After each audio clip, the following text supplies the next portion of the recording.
से। से सर मुल्तान से, मुल्तान से। अच्छा, निस्टेरियन हो। सर निस्टेरियन नहीं हूँ, कायदियन हूँ। चलो, अब मुल्तान में तो मुल्तानी हो जाएगी। सर मुल्तानी हूँ। अच्छा, कुछ पूछना है सादिया? सर बस यही पूछना है कि अल्लाह करे हो जाए। हाँ, नहीं हो जाएगा। कोई सवाल पूछो, कोई पेशेंट रिसेंटली देखा है उसके पूछ लो, कुछ पूछ लो।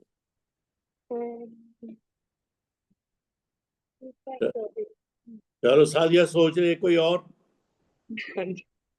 जी, एनीबडी एल्स? भैया आप 15 बैठी हो तो कोई तो पूछो। नो, आप सिर्फ सुनना पसंद करती हैं, बोलना पसंद नहीं करती। सर अस्सलाम सर, अनएक्सप्लेन्ड जो रिकरेंट मिसकैरेजेस हैं। अनएक्सप्लेन क्या? सर रिकरेंट प्रेगनेंसी लॉसेस हाँ, अनएक्सप्लेन्ड में। हाँ, वो उसका भी एक मैंने 9 सवाल बनाए हैं मैंने, 9 जी। हिस्ट्री। उसमें अनएक्सप्लेन ही है सारी तकरीबन। लेकिन हम ये इसकी बात करेंगे बीच में। कुछ और पूछो। तो ये आज का सब्जेक्ट नहीं, कोई और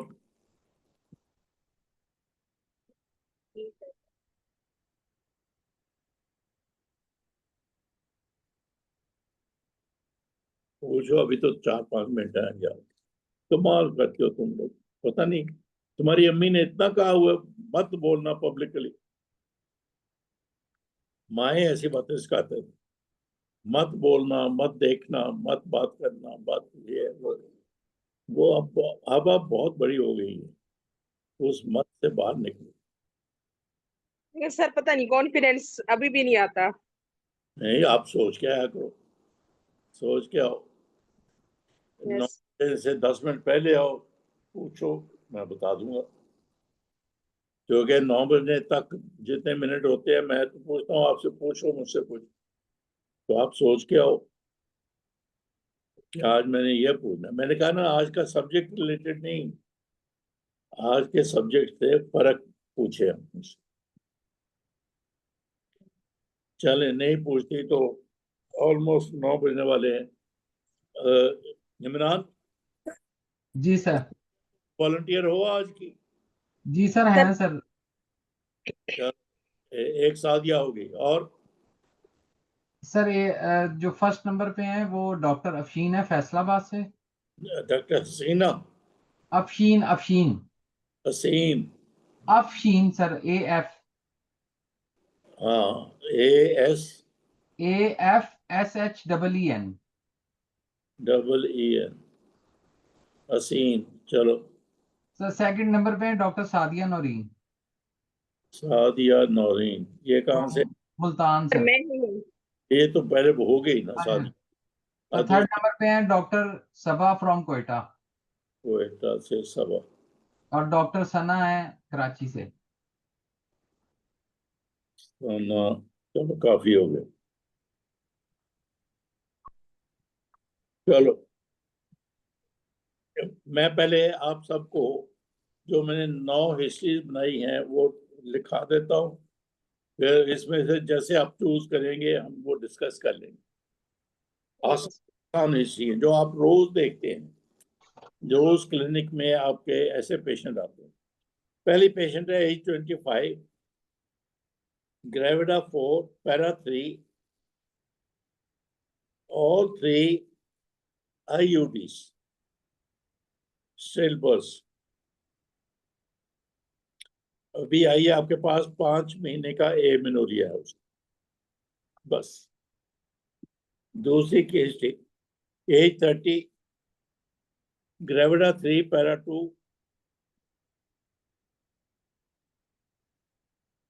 2 IUDs,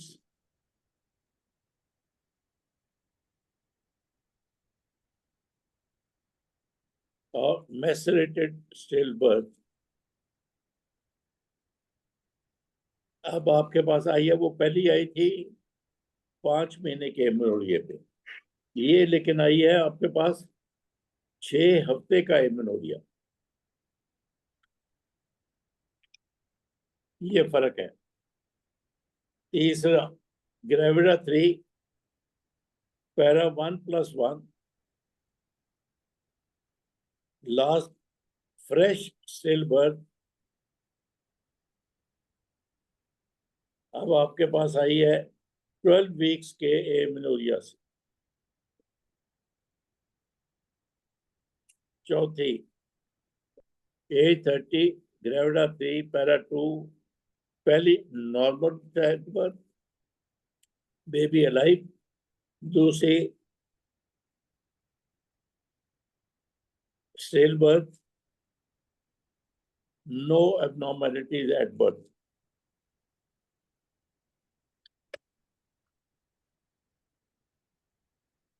पांचवी, एज 35 ग्रेविडा 3 पैरा 1+1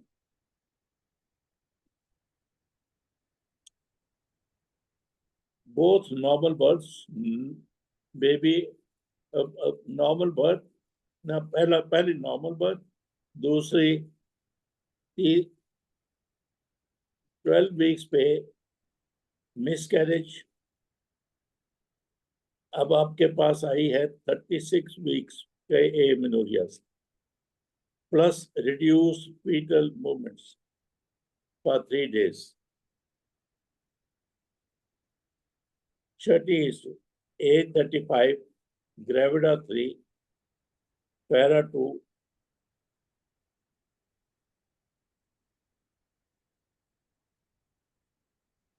दोनों नॉर्मल बर्थ, बेबीज अलाइव। अब 28 वीक्स पे आई है, लेकिन उसका हाइट ऑफ फंडस 20 वीक्स है।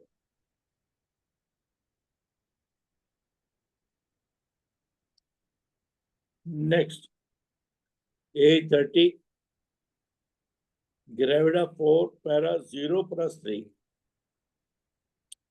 ऑल मिसकैरेजेस 10 to 12 वीक्स पे।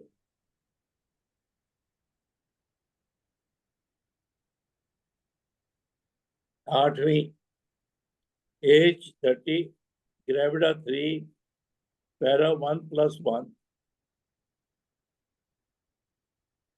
जो लास्ट चाइल्ड बर्थ थी उसको सिस्टिक हाइग्रोमा था।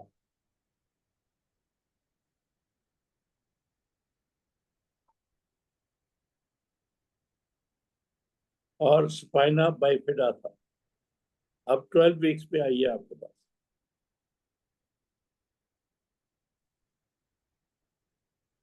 Now, 9th issue, age 25, gravida 4, para 0+3, all first trimester abortion. She has come to you early, 6 weeks amenorrhea.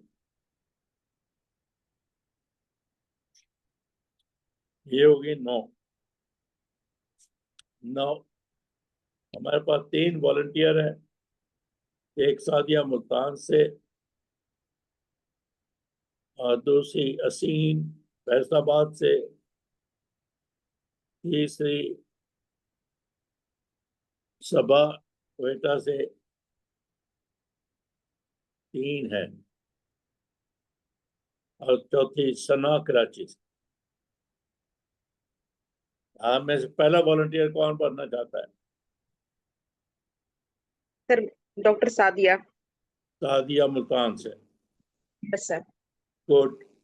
आप 9 में से जो मर्जी सिलेक्ट कर लीजिए। सर 7। 7, लो जी, 7 इज ग्रेविडा 4। ये आम आएगा, आपकी प्रैक्टिस में भी पेशेंट आएगा, इम्तिहान में भी आएगा। Sir 30 Okay, year old para 0 abortion 3। हाँ यही है, ग्रेविडा 4 पैरा 0+3 और 10 to 12 weeks pregnancy losses. Okay आपके पास आई है 6 वीक्स एमेनोरिया। ओके, स्टार्ट करूं सर? बिल्कुल कीजिए। Assalamu alaikum. I am Dr. Sadia, one of the exam candidate. I have read the scenario. I am ready for discussion. After greeting and introduction, I will confirm the information, address her concern. अगर आपने यहीं से शुरू किया था, after initial introduction पहला ना बोला होता फिर भी ठीक था। Okay, sir.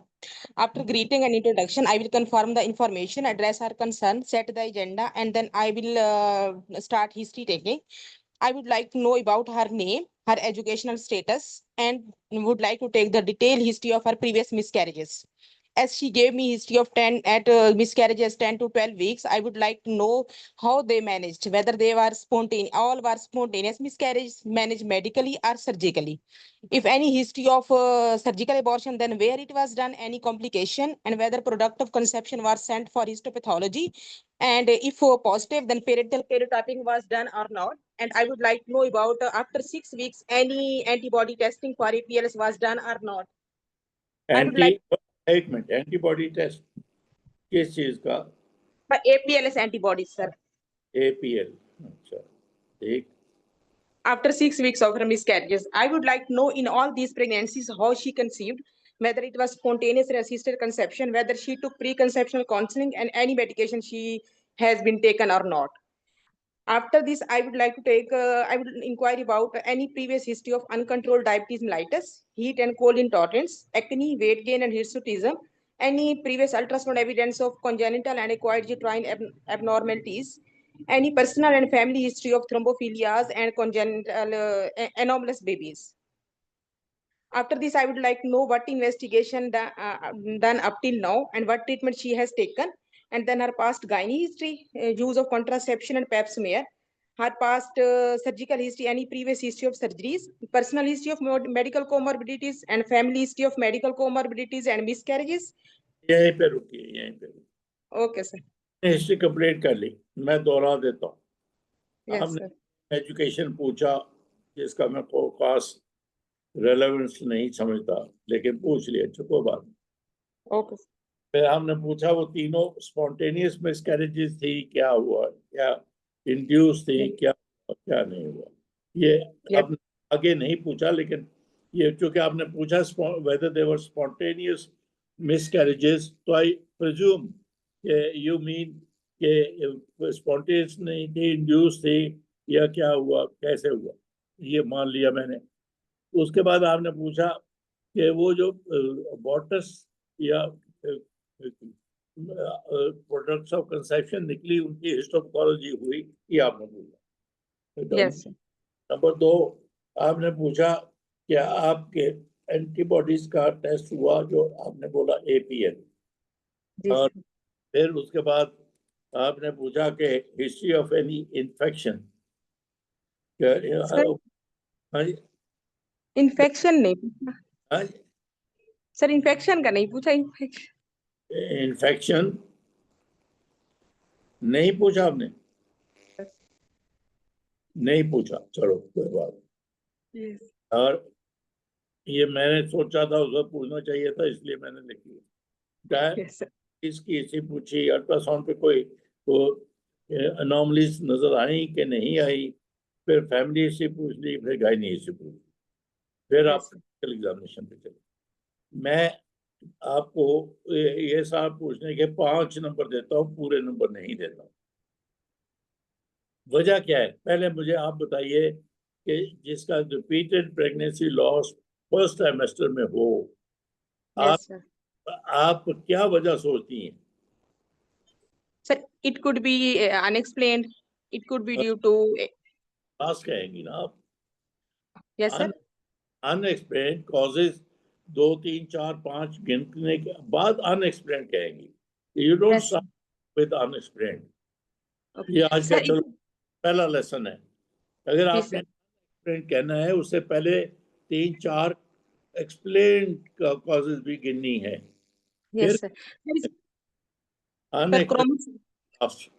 आप ये फर्स्ट ट्राइमेस्टर की मिसकैरेजेस की कॉजेज मुझे बता दीजिए बस।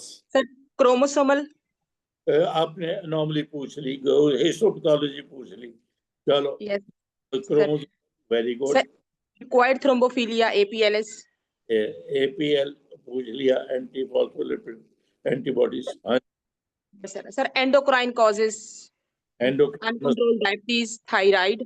हाँ, Sir, endocrine causes में uncontrolled diabetes mellitus and thyroid.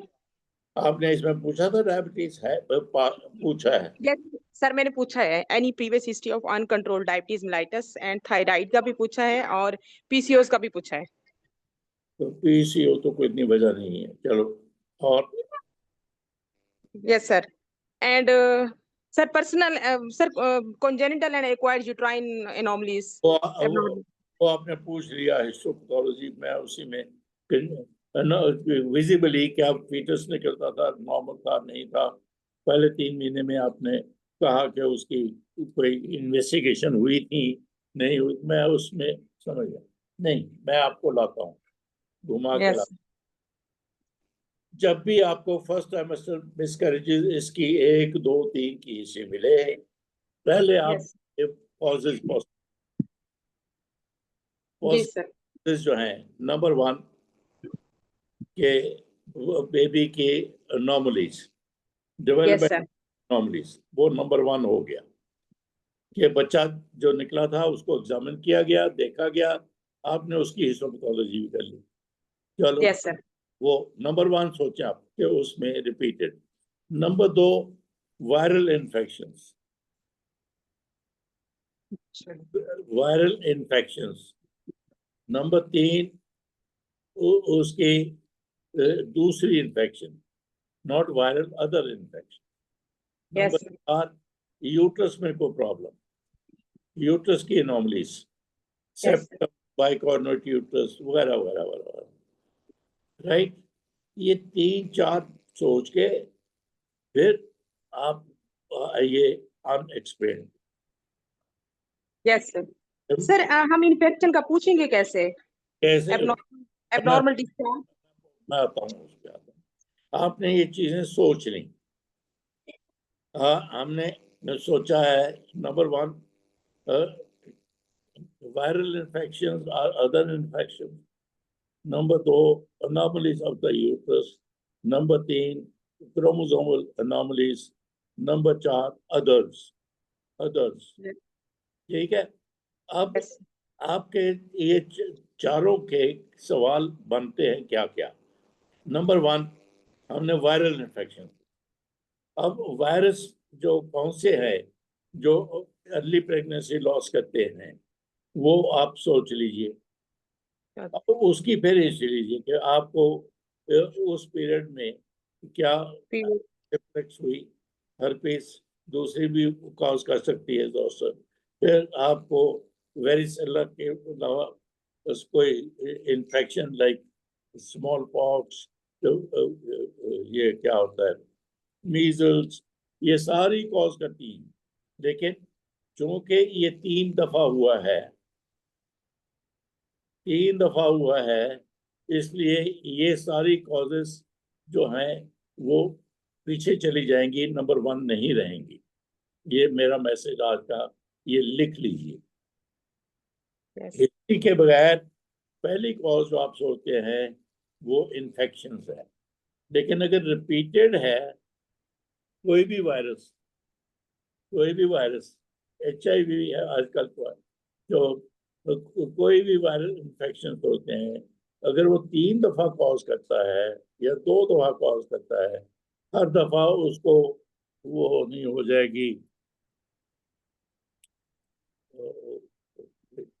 क्या, देखो मैं बोलने लगा, हर दफा उसको कोई वायरल इन्फेक्शन नहीं होगी, क्योंकि ये वायरल इन्फेक्शन है। जब प्रेगनेंसी हो उसमें हो तो फिर देखो, जैसे रुबेला है, रुबेला का मैं सोच रहा था, रुबेला की वजह से एक दफा आपका मिसकैरेज हो सकता है। एक पहली जब इन्फेक्शन ड्यूरिंग प्रेगनेंसी है, अगर इन्फेक्शन प्रायर टू प्रेगनेंसी थी वो तो बल्कि प्रोटेक्शन हो गई, क्योंकि वो परमानेंट इम्यूनिटी होती है उसमें एक इन्फेक्शन के बाद। तो अगर एक मिसकैरेज हो आप रुबेला का सोचेंगी, अगर 2 या 3 हो फिर रुबेला बहुत पीछे चला जाएगा, वो नहीं रहेगी कॉज। इसी तरह दूसरे वायरस है, तो इनके सोच के फिर बैक्टीरियल इन्फेक्शन,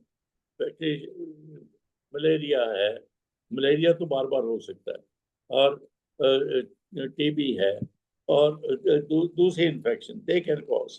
तो आपने नंबर 1 पूछना है कि ड्यूरिंग दैट प्रेगनेंसी आपको कोई इन्फेक्शन तो नहीं, वायरल और बैक्टीरियल, ये काफ़ी है, इतना ही पूछ लेना। इम्तिहान में यू सेव टाइम, एग्जामिनर चाहेगा कौन सी वायरल, कौन सी बैक्टीरियल, फिर नाम लीजिए, वरना सिर्फ ये कि I would like to know whether the patient during pregnancy had any viral or bacterial infection। इसका मतलब आपने बता दिया the common causes are ये infection। फिर नंबर 2 कि आप anomalies of the uterus हम पूछना चाहते हैं कि आपका कभी अल्ट्रासाउंड हुआ है विदाउट प्रेगनेंसी और ड्यूरिंग प्रेगनेंसी, जिसमें बताया गया हो यूट्रस में कोई प्रॉब्लम है, बाइकॉर्नोइट यूट्रस है, सेप्टम इन द यूट्रस है, क्या है। और चूंकि ये फर्स्ट ट्राइमेस्टर की है, इसलिए सर्वाइकल इनकॉम्पिटेंस इसमें नहीं आएगी। और इसी तरह के आप कह सकते हैं यूट्रस का अल्ट्रासाउंड हुआ है, कोई इसके फाइब्रॉइड तो नहीं, particularly FIGO 1 and 2, that means polypi. तो ये यूट्रस रिलेटेड सवाल हो गए।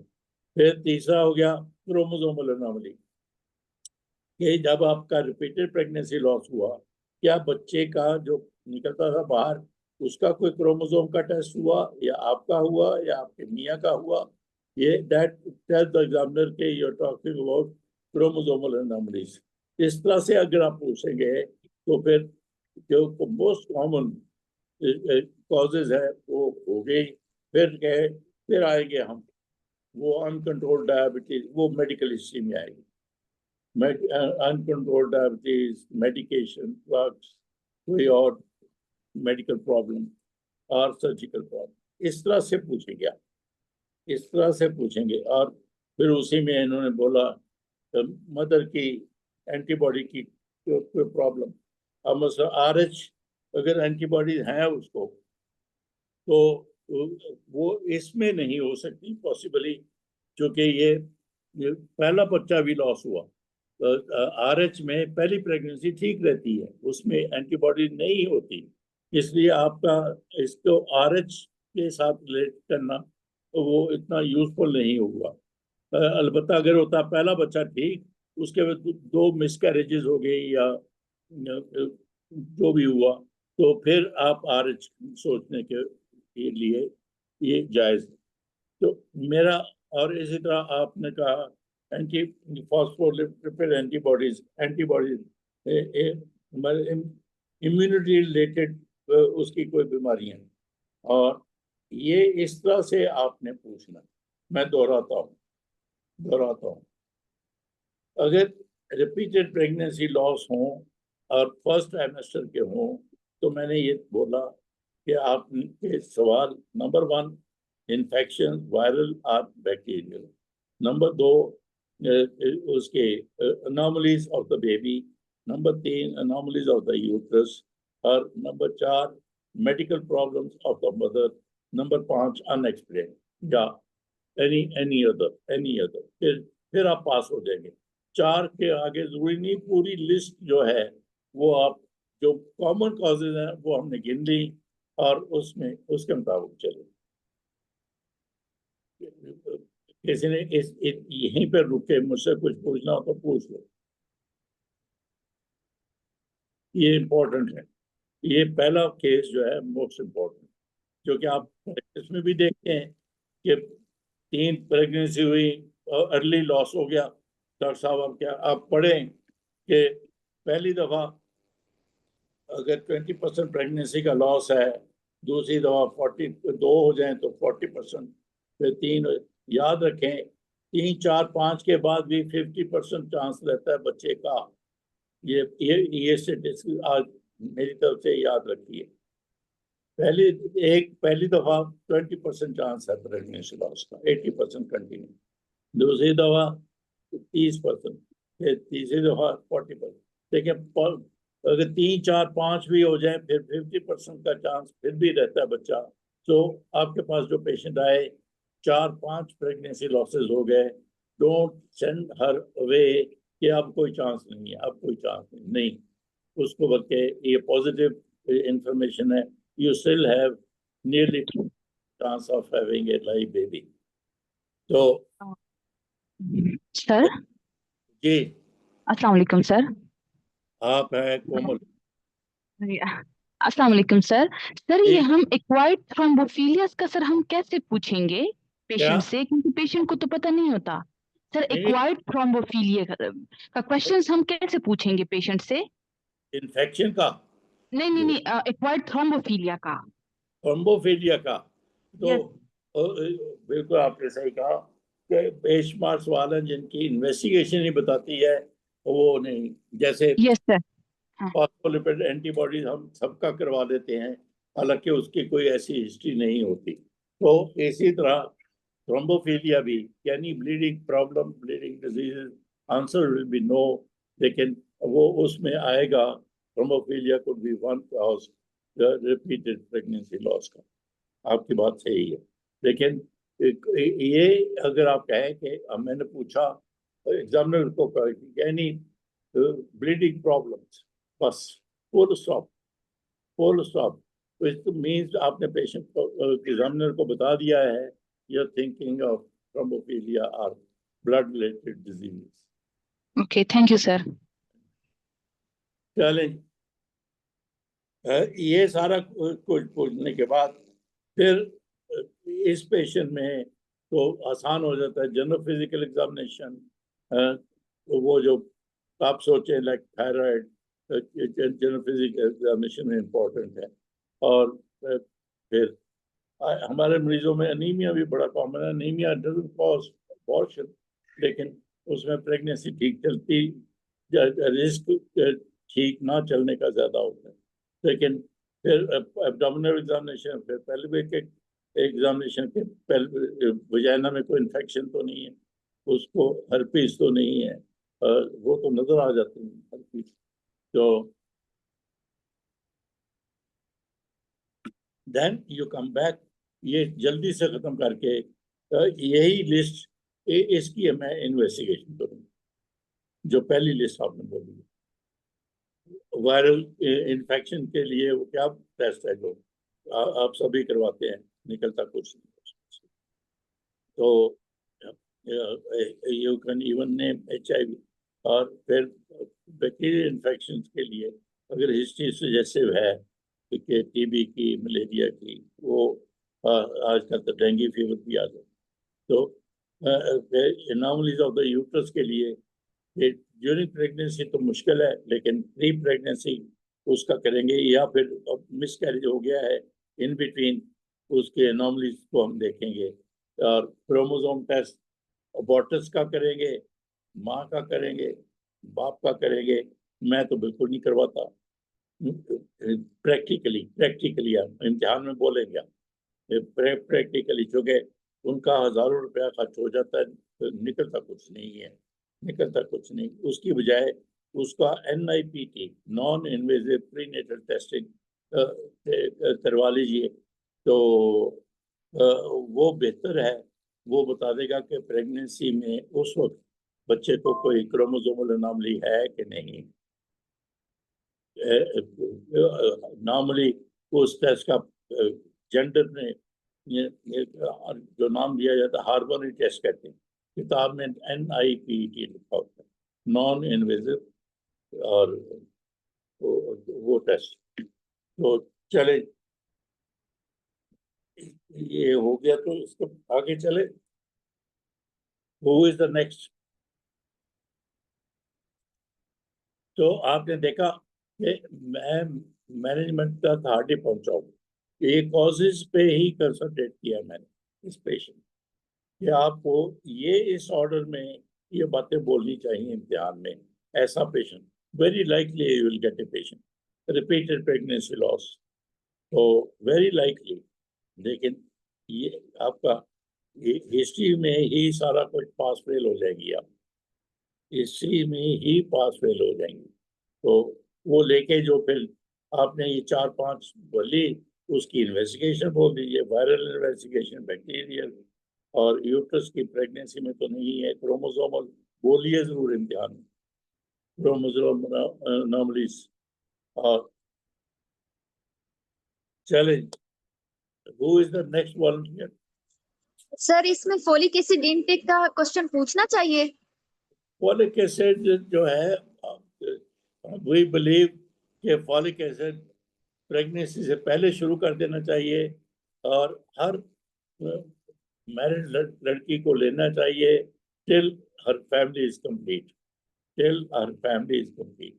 क्योंकि फॉलिक एसिड बड़े एडवांटेज, सस्ती है, सिंपल है और यूजफुल है। इसलिए फॉलिक एसिड जरूर बोलिए ताकि एग्जामिनर को पता चले कि you're conscious about the use of folic acid during married life. During married life, मैंने बोला जब तक बच्चे कंप्लीट नहीं है, 10 हैं, दोबारा लेने हैं, 2 लेने हैं, वो फॉलिक एसिड लेती रहे और जब फैमिली कंप्लीट हो जाए फिर बनता। चले, ये तो थी सादिया। उसके बाद फैसलाबाद से हैं असीन, हैं आप? ये तो नाजिश बोल रही है, असीन नहीं है? हैं आप? ये क्या नाम आ रहा है? ये तो नाजिश ही है। चले, अगर असीन नहीं है तो नाजिश ने वॉलंटियर तो नहीं किया था, लेकिन बार बार वो आ रही है। नाजिश, आप कहाँ से बोल रही हो?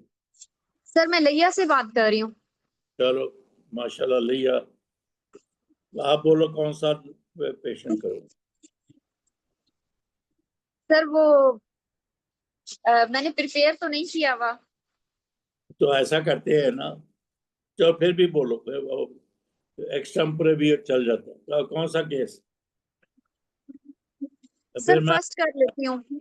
आसान सा केस नंबर 2, पेशेंट एज 30,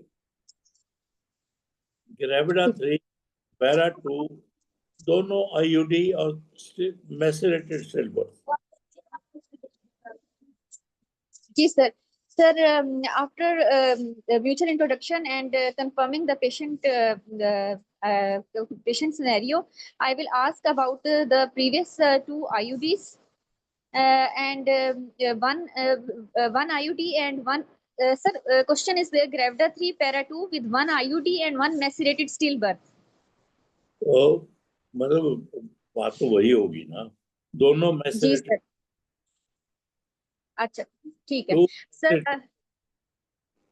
ठीक है sir, I will inquire about the previous her obstetric history regarding stillbirth and pregnancies conceived spontaneously or with treatment, history of taking folic acid and history of taking hematinics and history of any anemia or medical disorders in the form of diabetes, hypertension and also any history of any cardiac disease or any history of any heat or cold intolerance, any history of polyhydramnios or any obstetric complication in the form of good size baby, and also any history of polyuria, polydipsia, polyphagia before pregnancies, and any history of any renal or any retinal or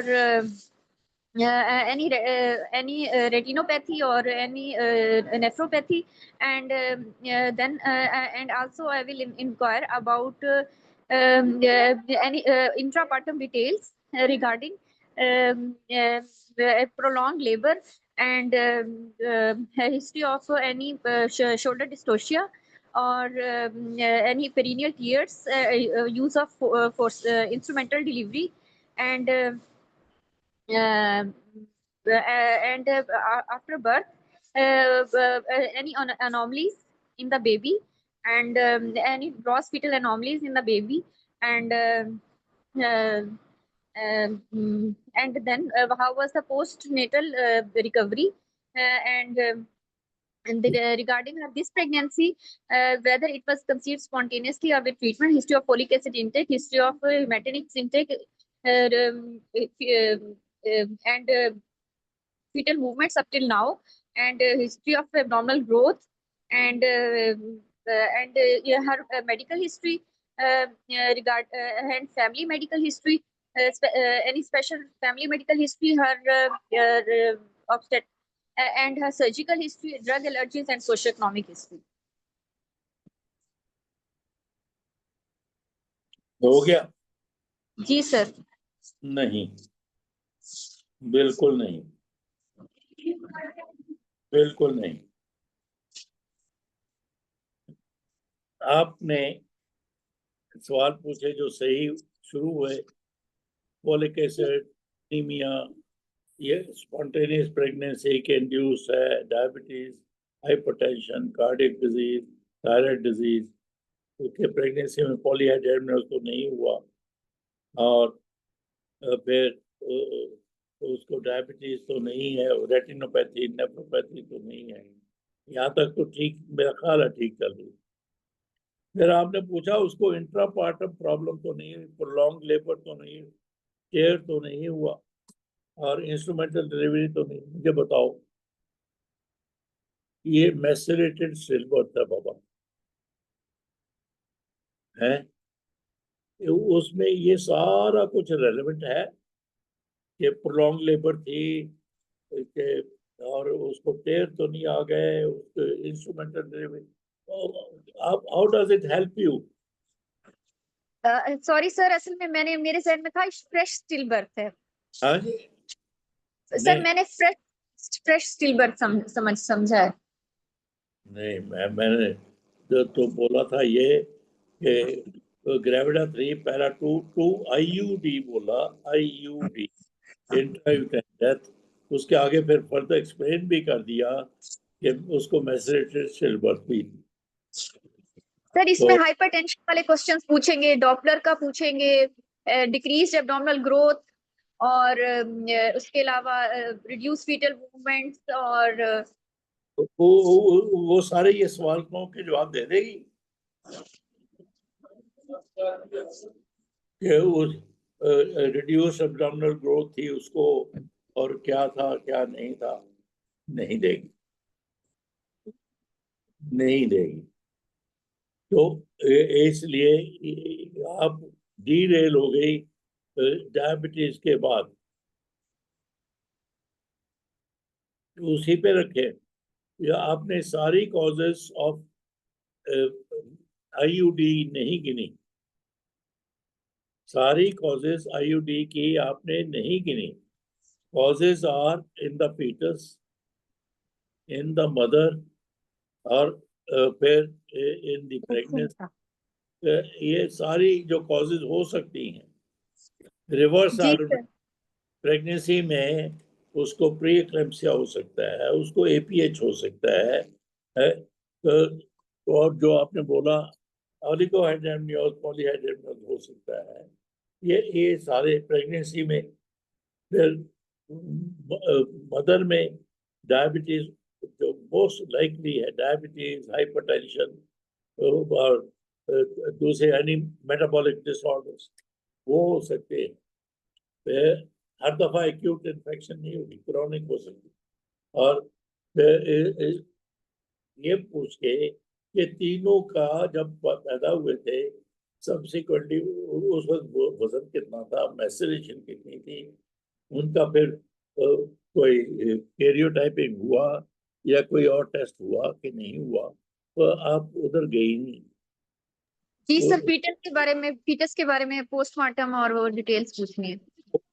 So let's go through कि ये patient है जिसकी पास history IUD के, intrauterine death, और आपको पता है with in 72 hours maceration हो जाती है, तो मैसेरेटेड स्टिलबर्थ होंगी उसकी.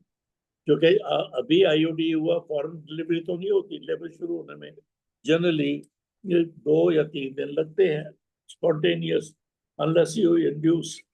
तो फिर उसमें आपने पेशेंट से पूछना है या उसके रिकॉर्ड से देखना है कि any complication of pregnancy, number 1। I would like to know कि ड्यूरिंग प्रेगनेंसी उसने कोई दवाइयाँ तो ज्यादा नहीं दी, ड्रग्स, और फिर नंबर 2 के उसको APH तो नहीं हुआ, या थ्रेटन्ड अबॉर्शन, फिर APH, फिर उसको GDM जेस्टेशनल डायबिटीज तो नहीं हुई, तो उसका डायग्नोसिस तो नहीं हुआ। एक देखो ना, gestational diabetes appears only during pregnancy, और दूसरे उससे पहले। तो ये सारे सवाल इस तरह से फोकस करने थे आपने, इस तरह से फोकस करने थे। तो जी sir. causes of repeated IUD, आपने नंबर 1 बोलना है प्रेगनेंसी की कॉम्प्लिकेशन, नंबर 2 बोलना है मदर की मेडिकल डिसऑर्डर्स, वो 2-3 बीमारी, और फिर नंबर 4 फीटस का बोलना है। और ये फिर प्रेगनेंसी की कॉम्प्लिकेशन में जो भी है, ऑलिगोहेड्रामियोस, ये वो, फिर APH, ये सारी इंपॉर्टेंट बातें, ये बोल के फिर आप आगे को चलेंगे। फिर माँ की बीमारियां आ गई, medical diseases, medical history, surgical history, वो जो भी होते हैं वो इस ऑर्डर में आपने बोला। तो आपका पहला अटैक जो है वो तो, I would like to know any complication during those 2 or 3 pregnancies. फिर उनके नाम लीजिए, वो पहली कॉज है। उसके बाद maternal medical disease and other disease, उसके बाद फिर जो भी है बाकी, इस तरह से बोल चले, कोई बात। हाँ जी, क्या पूछना चाहते थे? नंबर 3, अगर ये हो गया, अब ये नाजिश तो बीच में आ गई, सना कराची वाली है, वो सना चली गई।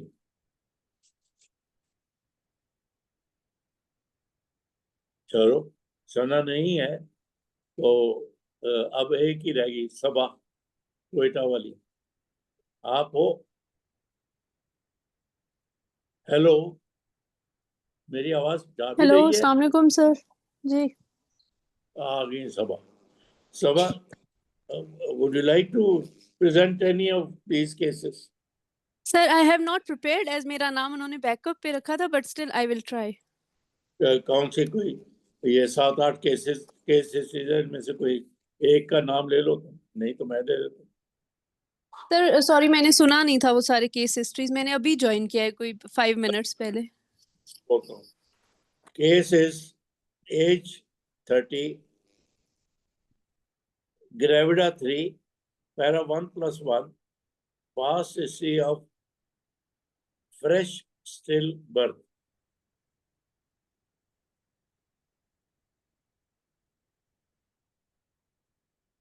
अब आपके पास आई है 12 वीक्स की प्रेगनेंसी उसकी। Yes sir. बोलिए। Okay. After greeting and mutual introduction, I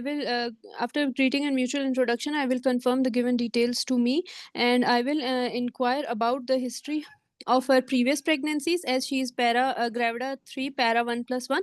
So I will inquire the outcome of her baby, as she has a past history of fresh stillbirth in her last pregnancy. So I will inquire that does she know the cause of her baby's stillbirth, and after birth what was the weight of the baby, and how was the baby, how was the skin of the baby, and whether it was macerated or not, and any gross fetal anomaly seen or not, or any abnormality in the placenta was identified or not, and as my patient also has a miscarriage, so I will also inquire that when did she have this miscarriage,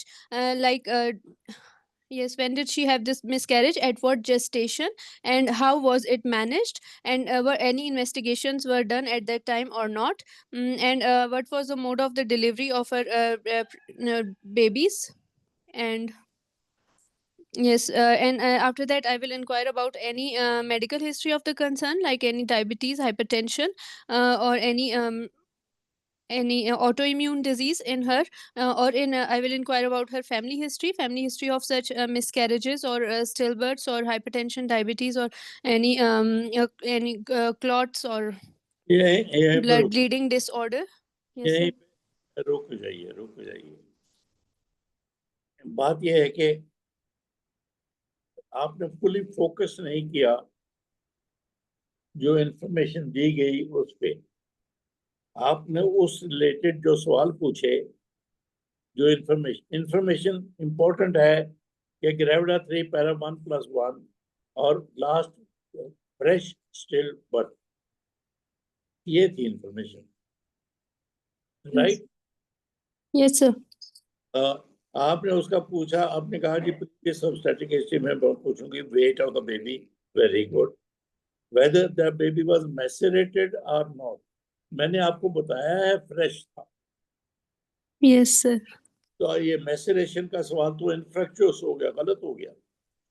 Yes, sir. फिर आपने दूसरा any anomalies in the baby, I agree with you. फिर इसके बाद आप you jump on to the placenta. इसका मतलब आपकी फर्स्ट और सेकंड स्टेज कंप्लीट हो गई लेबर की, जितने सवाल पूछने थे। अब थर्ड स्टेज पे चली गई प्लेसेंटा पे। आप वेयरएज ये पेशेंट जो है, इसमें आपने पूछना है कि प्रेगनेंसी में कोई complication which can lead to reduced circulation or that can cause IUD during labor, और वो fresh Yes. any complication during pregnancy like hypertension, GDM or any other complication। और फिर आपने कि इसकी लेबर प्रोलॉन्ग थी कि नहीं थी। Prolong labour Yes, sir. Abnormal labour में हो जाता है, ऑगमेंटेड लेबर में हो जाता है। ये सवाल पूछने थे आपने।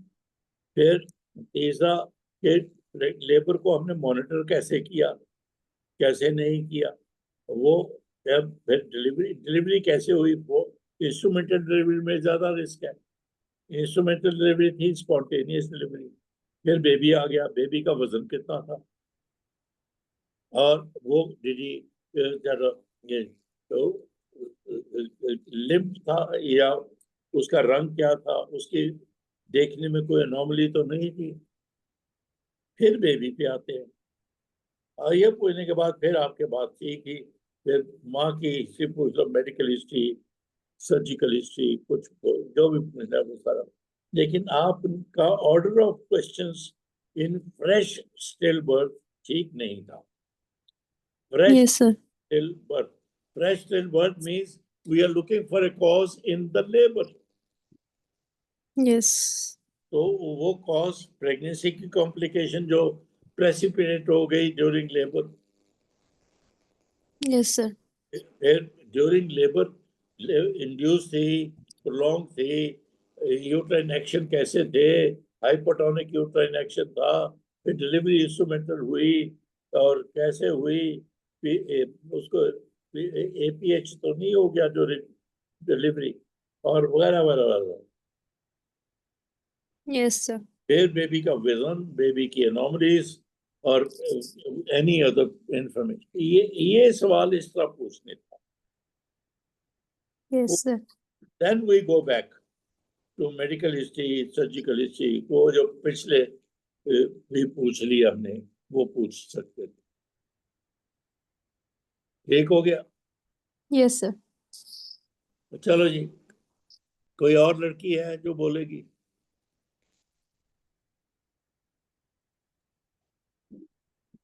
कोई भी नहीं? सर मैं दोबारा प्रेजेंट कर दूं, नाजिश बात कर रही हूँ। हाँ, तो अगर नहीं है तो you welcome, you are welcome. Sir मैं करूं? नाजिश, हमना। चलो नाजिर तुम्हारी बारी आ ही जाएगी इसके बाद। ठीक है सर, कोई बात नहीं। हमना को करो। हमना कहाँ जी से? सर, मुल्तान से। मुल्तान से? जी सर। मुल्तान वाले तेज हो गए। आप निस्टेरियन हो कि नहीं? वो पिछली तो नहीं थी। सर निस्टेरियन हूँ। अच्छा, वो दूसरी जो थी वो शादी के बाद मुल्तान पहुंची। आप मुल्तानी हो? हाँ जी। चलो गुड। आपको पता मैं भी निस्टेरियन। हाँ जी सर, आपने बताया था। कमाल है।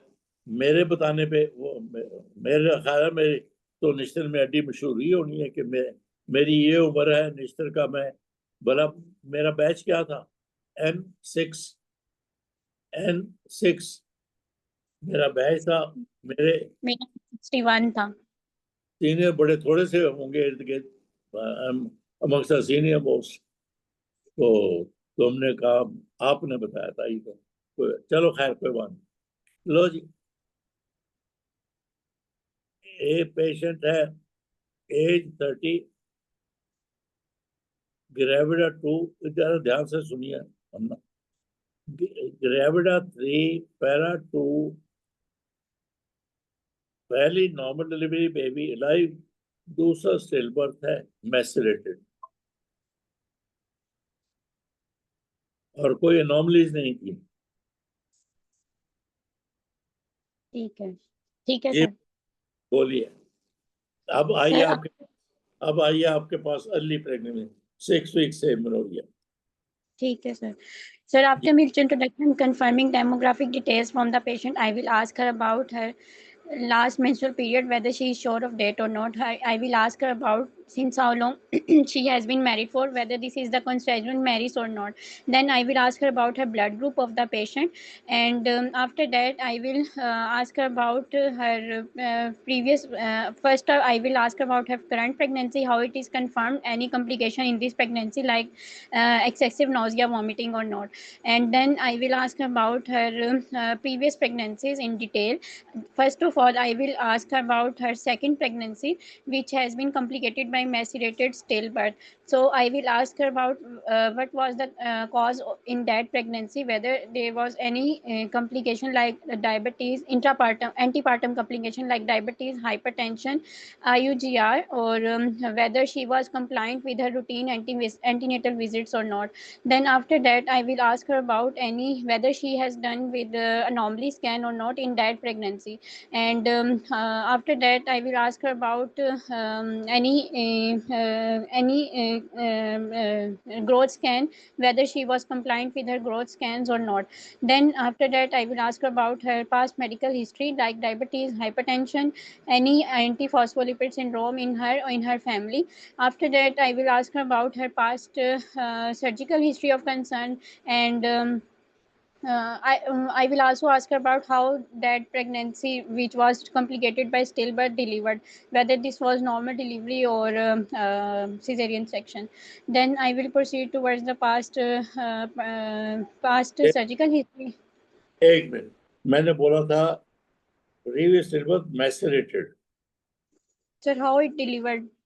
no anomaly, delivered normally, ठीक है सर. vaginally. ठीक है sir.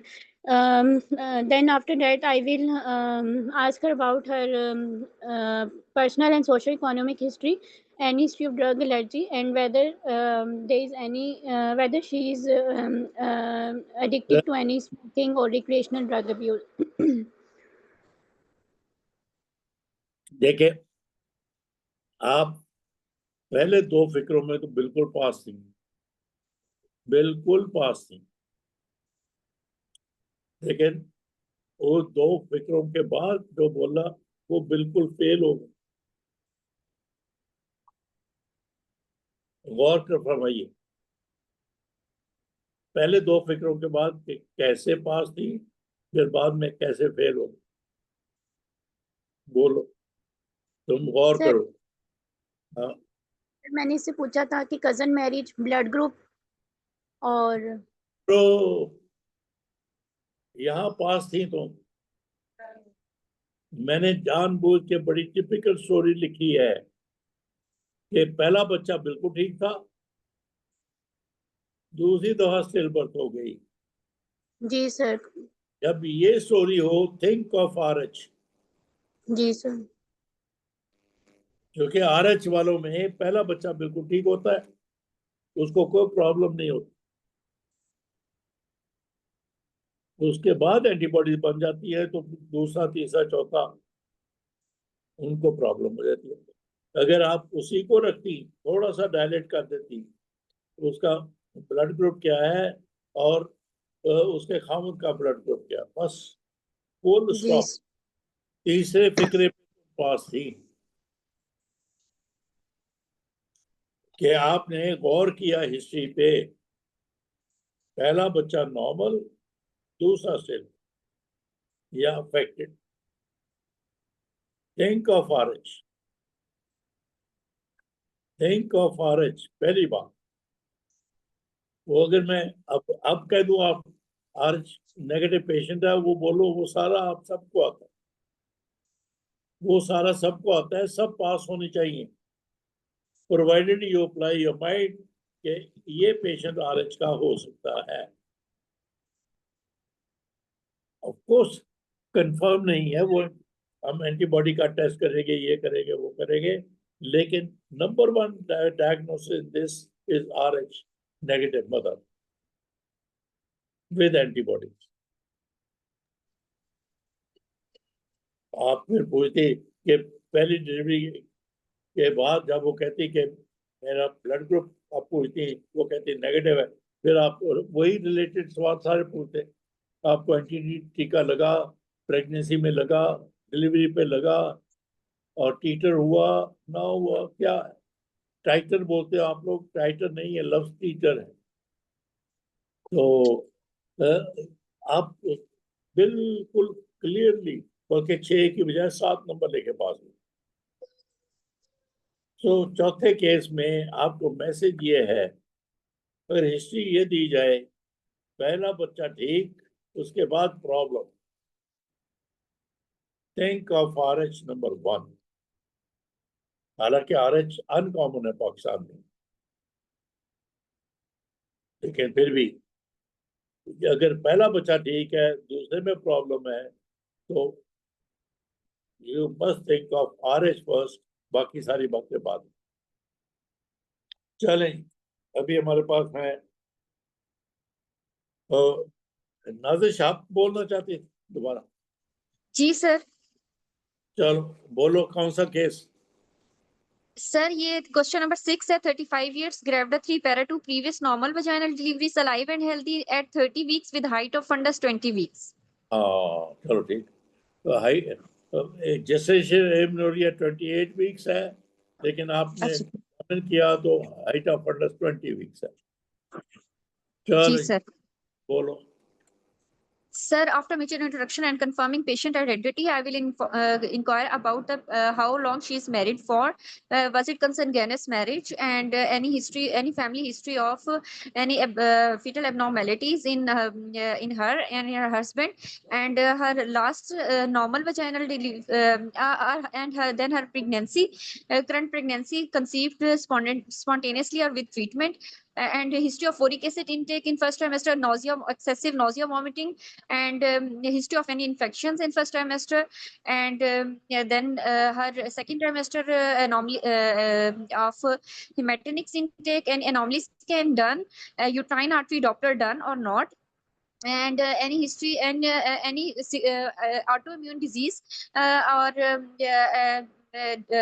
done, yeah, and a history of any APLS, SLE, cardiac and disease, or and then any history of diabetes, hypertension, history of headache, epigastric burning, blurring of ear, swelling of hands and feet, and yeah, any history of reduced abdominal growth, and also I will inquire whether she was sure of date or not, and she has. जी sir. ये फिक्रा तुम्हारा number 1 होना चाहिए। जी sir, शुरू शुरू में कहना था। ये पहला कहना। जी जी जी जी sir, I am- sure of date और हाँ, ये पहला बोलो। जी सर सर वो- नाउ आई जी है ना, यही सीक्वेंस से फर्क पड़ गया कि अगर जी हमने जी सर बोला होता, आपने बोला whether she is sure about dates, ये आपने लफ्ज बोला and menses regular of normal duration, ये दो फिक्रे बोले होते, तो रॉन्ग डेट्स वाला आपने नंबर 1 रख के उसको एक्सक्लूड किया या कंफर्म किया। जी सर फिर सर ये नंबर दो जो बोलना है कि it could well be wrong and dates नहीं है, तो फिर सीवियर ओलिगोहाइड्रामियोस है या अनोमली बेबी है। जी sir, anomalies, foetal anomalies, any foetal, soft markers. जो कि अगर किडनीज फंक्शन नहीं कर रहे तो सीवियर ओलिगोहाइड्रामियोस हो जाता है। जी सर फिर ये दूसरी कॉज निकालनी थी तुमने। जी तीसरी, सर फिर आगे मेडिक मेडिकल डिजीजेस और ये वो जो आप बोल रही थी, वो नंबर 3 पे बोलनी थी जी आपने। सर आज का मैसेज आप सबको, अगर discrepancy between height of fundus है और डेट्स का है, आपने सबसे पहले सोचना है wrong in dates, because that's the commonest cause. उसके लिए दो फिक्रे बोलनी है, is she sure about her LMP and her menstrual cycle is regular, बस। सर इसमें हम ड्रग्स वगैरह का भी पूछेंगे, ड्रग इनटेक और हिस्ट्री ऑफ स्मोकिंग, हिस्ट्री वो ऑफ आपकी बात बिल्कुल सही है, वो अनोमलीज में जी आ सर, गई कि anaemia sir APH, threatened abortion और ड्रग्स जैसे बोला, आर इन्फेक्शन, वो सारे फिर आप पास तो पहले फिक्रे से हो गए हो। जी सर आप पहले फिक्रे से हो गए जब आपने कह दिया अगर हाइट ऑफ फंडस 28 वीक्स है, अब एमिनोरिया 28 वीक्स, हाइट 20 वीक्स, आपने कहा जी I like to know regularity of her menstrual cycle and whether she is sure about her dates or not. बाकी की फिर ओलिगोहाइड्रामियोस की कॉजेज रह गई, वो आप पूछते जाइए, वो सारी and history of leaking leaking भी हो सकती है, आई सपोज वो, लेकिन बॉटम में होगी, बॉटम पे होगी तो सर, डोमेस्टिक वायलेंस वो वो भी हो सकती है, लेकिन ये सारी बातें जो है ना वो नंबर 2-3 के बाद ही आती। तो पहला आपने बोलना है the cause of discrepancy whether patient is sure about the dates or not. दूसरा, causes of oligohydramnios क्या हो सकते हैं, तो सारी मेडिकल डिजीज हो सकते हैं, कॉम्प्लिकेशंस ऑफ प्रेगनेंसी हो सकती हैं और वगैरह वगैरह। फिर तीसरा आपने जो बोला सोशल प्रॉब्लम्स, सोशल प्रॉब्लम्स में न्यूट्रिशन भी हो गया, उसका वायलेंस भी हो गई और अनीमिया भी तो उसी ग्रुप में चला जाता है, ये हो गया। लो जी, हमारे पास 2-3 मिनट कोई है कुछ और? क्या है आपको, मैं मेरी समझ से बाला तर है, आप अपने कमरे में बैठी हैं, आपको कोई देख नहीं रहा, आपको कोई जानता नहीं और मैं भी नहीं देख रहा, आप उसमें मैं आपको कहूंगा तुम फेल हो गई हो, तुम गलत कहती हो, तुम ये कहती हो, तो कोई आपकी वो नहीं होगी एम्बेरसमेंट, आपको अपने आप से ही एम्बेरसमेंट है। तो बोलो बाबा, ये बोलने की प्रैक्टिस लाजम है, क्योंकि एग्जाम में बोलना है, आपने बोल के ही पास होना, बगैर बोले नहीं पास हो सकती हैं आप। और जैसे मैं ये इनकी बोल जो है ऊंची नीची करता हूँ, आगे पीछे करता हूँ, यहाँ हो जाएगी, इम्तिहान में कौन आपकी हेल्प करेगा ये। तो इसलिए मैं तो कहता हूँ, अगर आप इमरान कितनी लड़कियां बैठी हैं? सर 52 हैं। 62 में से आप वॉलंटियर नहीं निकलते, नाजिश को दोबारा मैंने ले लिया। क्या करते हैं खुदारा, मेरी अगर बात सुनना आए हो तो मेरी ये बात सुन लो।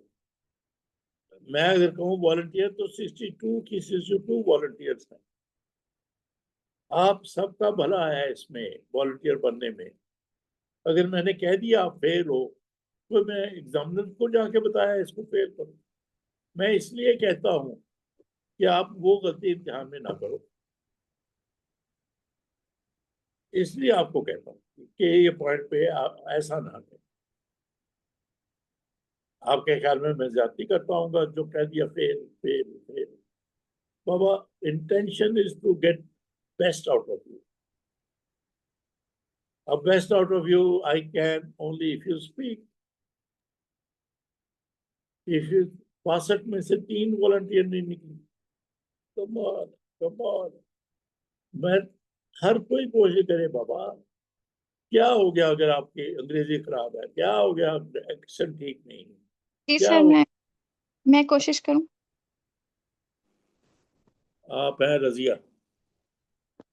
जी सर, राफिया, अस्सलाम वालेकुम। वालेकुम, क्या नाम है?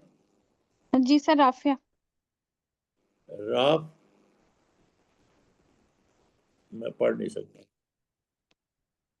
Rafia sir sir. राफिया राफिया राफिया।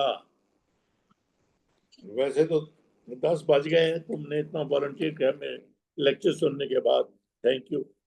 चलो फिर तो मैं जरूर कर लेता हूँ एक केस। तुम बताओगे कि मैं बता दूं? सर आप बता दें। चलो, ये 8 नंबर है। Age 30, gravida 3, para 1+1। Last patient जो थी है, उसको बेबी को सिस्टिक हाइग्रोमा था और स्पाइना बाइफिडा। अब आपके पास आई है 12 वीक्स पे एमेनोरिया के साथ। बोलो। Sir, after greeting and mutual introduction, I will confirm the given details. I will ask her about the LMP and is she sure of dates, whether it's a consecutive marriage or not, whether she has taken folic acid in the current pregnancy or not. I will ask her that whether it's a spontaneous conception or by a treatment. And I will ask her about her use of her dating scan being done or not, as she has history of spina bifida and cystic hygroma in previous pregnancy. I will ask her about what's the outcome and of the baby, and whether any I will ask her about the family history of anomalies, and I will ask her about the blood group of the patient, and I will ask her about how at which gestation the previous baby was delivered, and whether it was a normal any antepartum, intrapartum, or postnatal complications in the baby in the pregnancy. I will ask her about the previous medical history of the patient regarding diabetes, hypertension, and any SLE or APLS. I will ask her about the previous history of miscarriage, at what gestation it was delivered, and how it was delivered, and whether any anomaly was at which gestation miscarriage was happened, and was there any anomaly in that miscarriage? Was it grossly anomalous or not? I will ask her about any surgical history of concern, any previous history of any personal history of smoking or use of recreational drugs, and socio-economic history, use of any drugs. जी sir. बस नहीं, देखे वो patient जिसके पास history of anomalies हो, 1, 2, 3 जो भी हो, पास हिस्ट्री ऑफ अनोमलीज है, आपका फोकस अनोमलीज पे ज्यादा रहना चाहिए। आपका जी अनोमलीज पे ज्यादा रहना चाहिए। हिस्ट्री जो सजेस्ट कर रही है, तो आपका फोकस ये कि ये जो बच्चा था सिस्टिक हाइग्रोमा स्पाइना बाइफिडा, ये जब पैदा हो गया तो उसका कोई कैरियोटाइपिंग हुई, उसका ट्रीटमेंट क्या हुआ, आपने पूछा जिंदा है कि नहीं जिंदा, और वगैरह वगैरह वगैरह। और अगर जिंदा है तो स्पाइना बाफिडा का क्या ट्रीटमेंट हुआ, सिस्टिक हाइग्रोमा का क्या हुआ, और ये। और इसी तरह जब उसकी वो मिसकैरेज जो हो गया उसके दौरान कोई इन्वेजिव इन्वेस्टिगेशन हुई वो उस प्रेगनेंसी में, और क्या वो उसमें कोई कैरियोटाइप जो होता है उसका क्रोमोसोम का टेस्ट वो हुआ नहीं हुआ, जो फीटस निकला उसका हुआ नहीं। एम्फेसिस उस बात पे कि चूंकि अनोमलीज हैं, अनोमलीज की इन्वेस्टिगेशन उस प्रेगनेंसी में जब बच्चा जिंदा है उसमें, और ये बार बार इसको दोहरा के फिर आप बाकी के ये जो बाकी टाइम बच गया, मतलब आपने पूछा फोलिक एसिड, चलो रेलेवेंट हो गया, उसकी कंसेप्शन नेचुरल थी, आईवीएफ से हुई, उसका डेटिंग स्कैन पहले हुआ नहीं हुआ। डेटिंग स्कैन के बजाय आप उसको कहिए कि जी 12 वीक्स में भी नॉर्मली भी का होता है और 20 वीक्स में भी होता है, तो इस तरह के अल्फाज बोले। और फिर फैमिली हिस्ट्री नॉर्मली इसकी बोली ठीक बोली, और एंटीफॉस्फोलिपिड या प्लेसेंटा प्रीविया, मतलब एक रेलेवेंस उसकी इतनी ज्यादा नहीं है जितनी आप डायलेट करके बोलती वो बच्चे की और अबॉर्शन की इन्वेस्टिगेशन पे, ताकि आपको पता चलता कि उसका क्या है या नहीं। वैसे आपने जो बोला तो वो मतलब रेलेवेंट ही है, उससे फेल नहीं होती आप, लेकिन पास होने के लिए ये अनोमलीज पे एम्फेसिस ज्यादा जरूरी था, वो ज्यादा जरूरी था। जी चलो हमने 5 मिनट ऊपर। Rafia, thank you very much for being volunteer. जब इतने सारे CC2 में कोई आता नहीं है तुमने कदम उठाया, आई अप्रिशिएट दिस, और आई होप कि इसका तुम्हें फायदा भी होगा कि अगर past history thank you anomaly so much. तो उस पर फोकस करो, पहले उस पर फोकस करो, जी सर। ताकि उसमें से अगर कुछ निकल आए तो फिर हम इस प्रेगनेंसी को बेटर मैनेज कर लेंगे। तो फिर जब इस पे आता तो आप कहती कि इस स्टेज पे 20 वीक पे वो उसके अल्ट्रासाउंड होगा, ब्लड टेस्ट होगा, और वो जो ट्रिपल और क्वाड्रुपल टेस्ट है वो, और प्लस फिर मैं उसके इन्वेजिव या नॉन इन्वेजिव टेस्ट करूंगी। ये अल्फाज बोलने थे to get 6 or 7 in the examination, कि इस प्रेगनेंसी को मैं कैसे मैनेज करूंगी, इसमें I will try to rule out any anomalies, कैसे उसका NIPT करवा के या एमनियोसेंटेसिस करवा के या जो भी आप कहें कि उसका 20 वीक्स पे फिर 24 वीक्स पे रिपीट अल्ट्रासाउंड पर स्ट्रक्चरल चेंजेस वगैरह। तो मैं बहुत दफा कह चुका हूँ ये बात, जो आपको इंफॉर्मेशन दी गई उसी पे जरा जोर दीजिए, आप उसी पे फोकस रहिए। हम रूटीन के सवालों में घुस जाते हैं तो they don't get you pass marks, जब पास मार्क्स आते हैं कि जो प्रॉब्लम दी गई है उसका आपने क्या करना, उसके रिलेटेड क्या करना। यहाँ प्रॉब्लम थी कि बच्चे को एनोमलीज थी और एक मिसकैरेज था और अब 12 वीक्स पे है, तो आपने एनोमलीज उसकी इन्वेस्टिगेशन बच्चे की कैसे हुई और अबॉर्टस जो था उसकी कैसे हुई, आप कैसे करेंगे, ये इस पे घूमना है। बाकी फैमिली हिस्ट्री हो गई और वगैरह वगैरह, वो मतलब they don't get you pass. Sir अस्सलाम वालेकुम। जी सर एक पेशेंट के 24 वीक्स पे Three Or we- pregnancy losses हो, intrauterine fetal devices. हाँ, और सर तीन कोई कॉज जो है सर अनएक्सप्लेन्ड हो तो नेक्स्ट प्रेगनेंसी में उसकी मैनेजमेंट प्लीज बता दें। वो उसमें यही बोलने रिपीटेड जो है प्रेगनेंसी लॉस, तो इसका मतलब है कि आप पहले ढूंढ रहे हैं एक टेम्परेरी कॉज नहीं, रुबेला नहीं है ये, रुबेला एक कॉज करता है, ये तीन को, तो आपने वो जो परसिस्टेंट जो पहला केस हमने किया कि हम ढूंढेंगे एनोमलीज की पॉसिबिलिटी कैसे, और वो पहली तीन प्रेगनेंसी का पूछेंगे, हर एक में जेस्टेशन पीरियड क्या था, क्या बेबी को ड्यूरिंग प्रेगनेंसी कॉम्प्लिकेशन हुई, एपीएच ये वो दोबारा भी हो सकता है, लेकिन पोस्ट डिलीवरी क्या उसका कैरियोटाइप हुआ, क्या कोई विजिबल एनोमली थी, ये इस तरह के इस पे जोर देके फिर आ गए हम अब प्रेजेंट प्रेगनेंसी पे। अब प्रेजेंट प्रेगनेंसी अगर 12 वीक्स भी है, इसमें जो मैंने अभी भी बोले सारे टेस्ट वो करवाएंगे एनोमली को निकालने के लिए, एनोमली को निकालने के लिए मैंने बोल दिया है पिछले जब वो रफिया का केस डिस्कस कर रहे हैं। तो चलो मैंने आज तो 10 मिनट ऊपर ले लिए, थैंक यू वेरी मच। और लेकिन खुदारा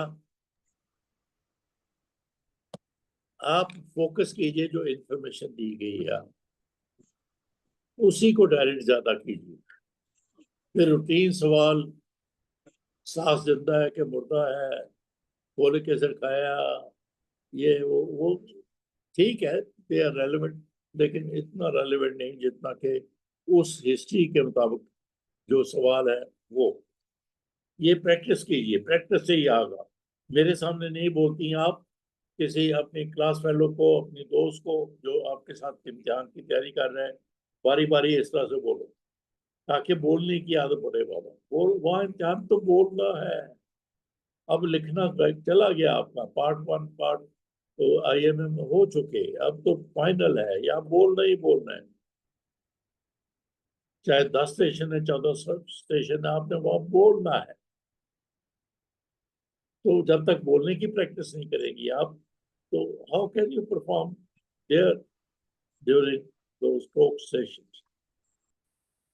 चलें, ओके, सर खुदा, thank you very much. Sir हमारा पल्मोनरी एम्बोलिज्म का एक स्टेशन आया था एग्जाम में।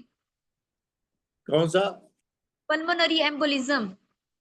पल्मोनरी एम्बोलिज्म, हाँ, तो अगली सर दफा पल्मोनरी एम्बोलिज्म कर ले, वो तो छोटा सा सब्जेक्ट है, कर ले। कोई और बोलो, पल्मोनरी एम्बोलिज्म करेंगे, चलो। और क्या टॉपिक? सर डीवीटी भी रख लें, डीवीटी। वो इसी के रिलेटेड है। जी सर, इसके साथ। चलो, डीवीटी भी हो गया। और सर वॉन विली ब्रांड भी रख लें। है वॉन विली ब्रांड। तो वही ब्लड रिलेटेड ही आप चले जा रहे हैं। चलो, वॉन विली ब्रांड, चलो। आप बाकी के देखे ना, मैंने 9 हिस्से दी हैं, 3-4 डिस्कस हुई है, बाकी 5 आप खुद उसके बना के डिस्कस कीजिए अपने दोस्त के साथ कि वो आप focus on to the information given, उस पर आपने जोर देना। तो फिर देखते हैं।